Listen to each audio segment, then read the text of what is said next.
President Trump called out Australia for its policy of allowing imports of USA beef only if the beef came from cattle born and raised in the United States.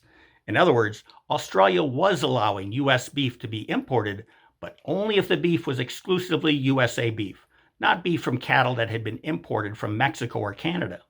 Now, on average, Australia was importing about 1.8 million pounds of beef each year from the United States for the past 10 years, which is roughly the live cattle equivalent of about 2,250 head of cattle per year based on an 800-pound carcass weight. So that must have been exclusively beef from USA cattle. So what was the problem with that? Well, the problem with that is the global packers did not appreciate Australia's restrictions because they wanted to ship beef from all cattle slaughtered in the United States, which included cattle imported from Mexico and Canada. So it's most likely the global packers lobbied the president to lift Australia's restrictions. It's also likely that domestic cattle feeders, whose business plans include feeding imported Mexican and Canadian cattle, were siding with the global packers. And in response to President Trump calling them out on the restrictive import policy, Australia capitulated and removed the restriction, thus allowing global packers to ship beef from US, Mexican, and Canadian cattle to Australia.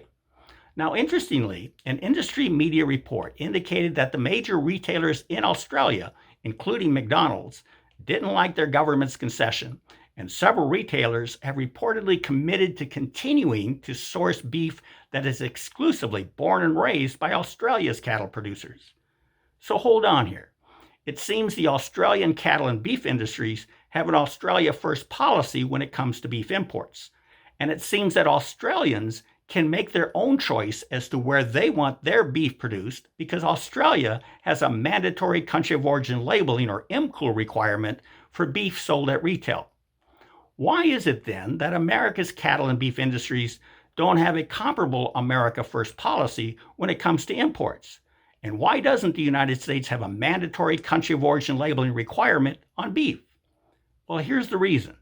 It's because the global packers and their allies, who were powerful enough to convince the president that Australia should buy whatever beef the global packers wanted to sell to them, are the same political powerhouses that want to continue importing cheaper cattle and beef to sell to the American public without allowing the public to know where the beef they buy for their families is coming from. The point here is not that the United States should be more like Australia. The point is that our great nation should have long been putting our domestic cattle producers and citizens first. The United States should be allowing our domestic producers to compete in American grocery stores with the superior beef they produce from their cattle, and American shoppers should be accorded the right to choose from which country they want their beef produced. The Australian example merely provides us with insight as to why America has not already done this. Mandatory country of origin labeling empowers independent producers to compete, but that very competition is contrary to the interests of the global packers, who make more money when consumers know less about what they're buying. Fortunately, there are some leaders in Congress who are willing to stand up to MCOOL's powerful opponents. They have co-sponsored the American Beef Labeling Act of 2025, Senate Bill 421, and they include Senators Thune and Rounds from South Dakota, Booker from New Jersey, Lummis from Wyoming, Heinrich and Lujan from New Mexico, Hoeven from North Dakota, and Fetterman from Pennsylvania. Now, this is a bipartisan group of senators, which proves mandatory country of origin labeling is neither a Republican nor Democrat issue. It's an American issue, with its supporters being American cattle producers and citizens who are up against very powerful globalists.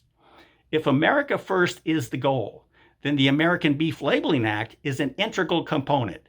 You simply can't say you're putting America first when you're catering to the self-interest of global corporations.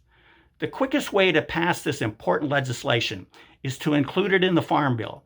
So even if you've never called, emailed, or talked to your member of Congress on any other issue, now is the time to do so. Tell them to put America's cattle producers and citizens first by supporting and passing the American Beef Labeling Act, Senate Bill 421. It's going to take all of us to get this much needed legislation across the finish line. And with your help, we will succeed. To reach your members of Congress, call the U.S. Capitol switchboard at 202-224-3121 and ask for each of your members by name. With that, I'm Bill Bullard with RCAF USA, the voice of the independent cattle and sheep producer in the United States of America. Have a productive week, and thank you.